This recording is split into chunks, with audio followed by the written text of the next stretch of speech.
Frank Bennett. This is Colin Perry. This is Colin Keller. Obviously it was, two teams that want to win a state title, and we fell short. I think that we did a pretty good job of about 26, 27 of the minutes, but you got to play full 32, and so, we wound up falling short. So. Coach, it seemed like early on you were going inside a lot, and then that fourth quarter, the second half of the third quarter, they kind of pushed you out of the lane. What were they doing to get you out of your rhythm? Yeah, I just thought that some of the angles to make post-entry passes were difficult. They're pressing up and forcing us to put the ball on the deck, and so trying to get it in was a little bit tougher. But we still got great opportunities. They just didn't fall. So. Obviously we'll go back, look at the film and take a little time off, and then try and get right back to it.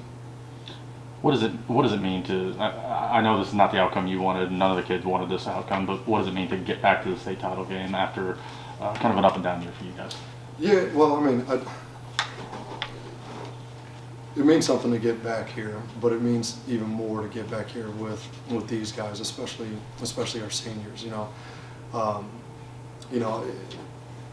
Even in times like this, I feel like I've got the greatest job on the face of the planet, just because you get to be around guys like this.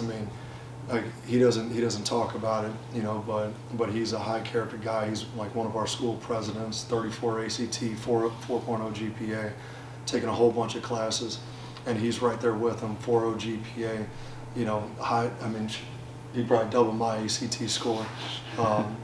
And they're just pleasant people to be around, and so when you come into the gym and you're trying to push, there's no pushback with these guys, and that goes for the rest of the seniors that are there. They just I felt like they did a very good job leading, both on the court, off the court, and in the school community, that even though we fell short, you're just really proud of that, because that's the overarching goal of being an educator and a basketball coach, trying to produce better men. And I feel like I'm bringing the average down up here with these two guys.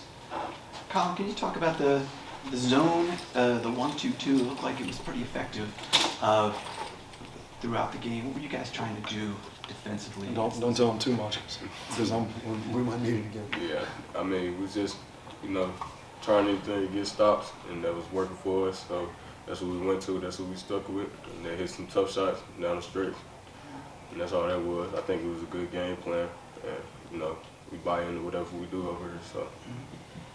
Yeah, Colin, I thought that the outside shooting was really good. I think it started with Colin, and then you hit a bunch. Tell me about especially in that first half, the flow of the offense, what you guys were able to do offensively. Right, we were able to play inside out, and it's fun to play basketball. It works when everyone's touching the ball, everyone's moving, and so you find the open guy. And I'm confident in my teammates, and they're confident in me. If it goes up, we like that shot.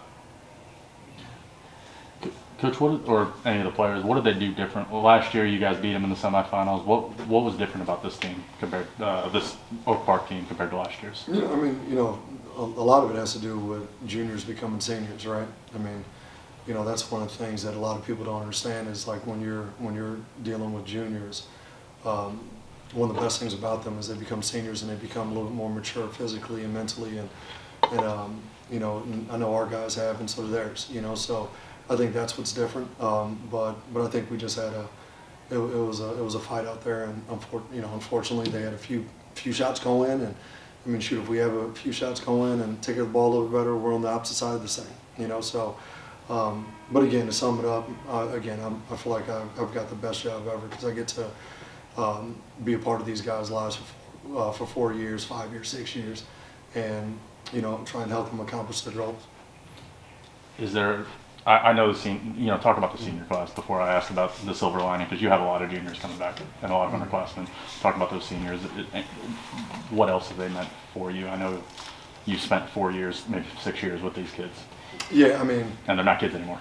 No, they're not. They're just. We have these shirts. We's greater than me, and they're the type of young men that whatever they choose to plug into next, they're going to instantly make it better.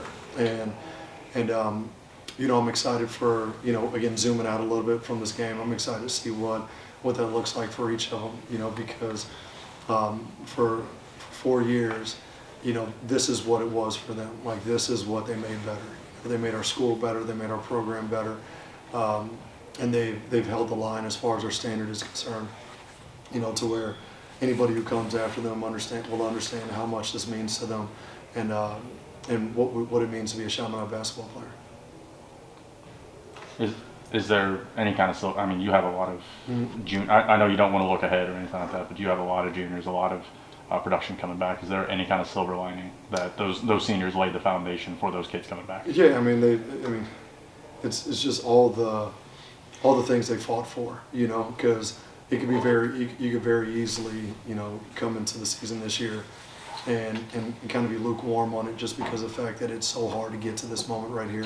And that's not the case for these guys, so the silver lining is they set the example of what it takes to get here, on top of all the other expectations that's placed on them as student athletes. We can talk about it, making sure you show up on time, get good grades, be respectful, high character young men, full of faith, all that stuff. But it's much better when you have young men that actually exude that, and that's what our senior class, that's what our seniors are, all the way down to our managers. Our managers are special guys.